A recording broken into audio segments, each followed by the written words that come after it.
Hello. Today we're going to do an egg activity to work on our scissors skills as well as working on our fine motor pincer grasp.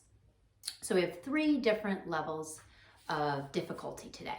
So our first level is for those friends who are not ready to cut yet.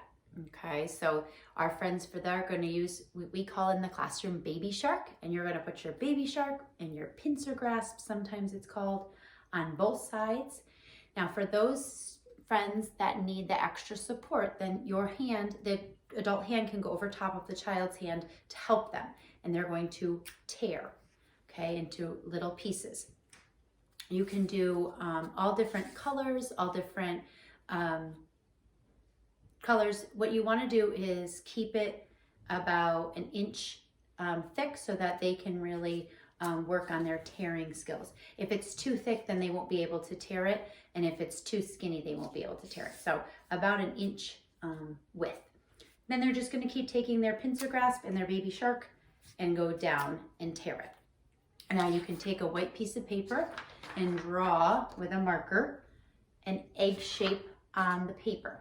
And then once they have their pieces all teared, they can use a glue stick and glue the pieces on to decorate their egg. Okay, so that's for the first group of friends that are just learning how to use their pincer fingers to tear. Okay, if your child's mastered that and they're ready to move on, then you can move on to another strip like this, but now you're going to draw straight lines on it. Okay, and they're going to use their scissors to cut on those little lines. We call them snip strips. They're just long enough for them to do one snip. Get used to those scissors. So with our scissors, small on the top for our thumb, and the rest of our fingers go underneath. Really work on your child using their hand to hold the paper, and they're going to go right on that line. Open, shut, and go all the way down. I'm going to draw a couple so we have a few cuts to do. And they can keep holding on to that paper. Make it steady. Open, shut, open, shut. Now they have their pieces. Okay, and same with the first one. You can draw an oval egg shape on a paper, and then they can glue them on. And you can make patterns with the different colored paper. You can just cover it all up, whatever your child and you are feeling, you're ready to do. And then we would keep going, and you can put different colors all over on top and really decorate your egg. Now, our last group is for those students who are comfortable with scissors and they're able to cut along a straight line. So what I did is I took a white piece of paper like this, and I drew with a marker 5 oval shapes that are about this size. Mine are already colored, but you can draw 5 of them on your paper. And then we colored them all different patterns. We have some polka dots, we have some stripes, and colored all those in, and then we cut them out. Okay, and then I took a Sharpie marker, and I drew some lines on my egg.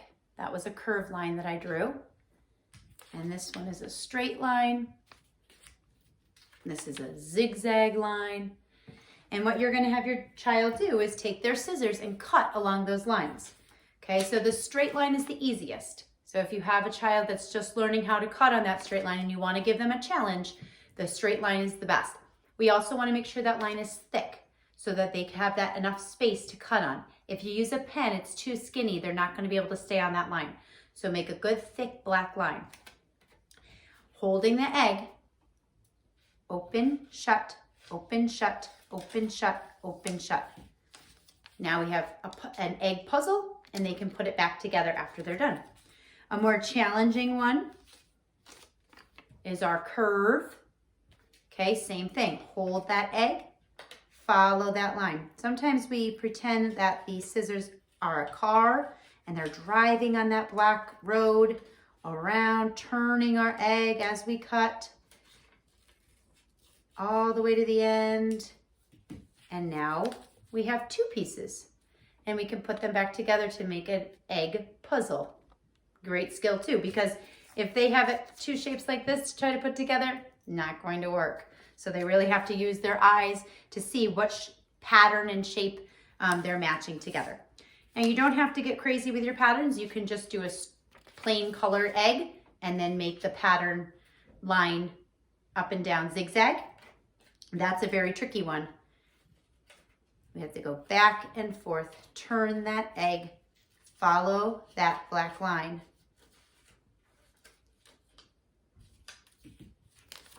And now we are done, and we can put it back together. Okay, so we have lots of different things that you can do to work on our fine motor and our scissors skills and get those fingers ready to cut if we're not there yet. So at first, we did our tearing. Second, we did our snip strips where we're just snipping the paper. And our third was our more difficult lines on our egg to cut. If you have any questions, please reach out to one of the teachers and we'd love to help. Enjoy!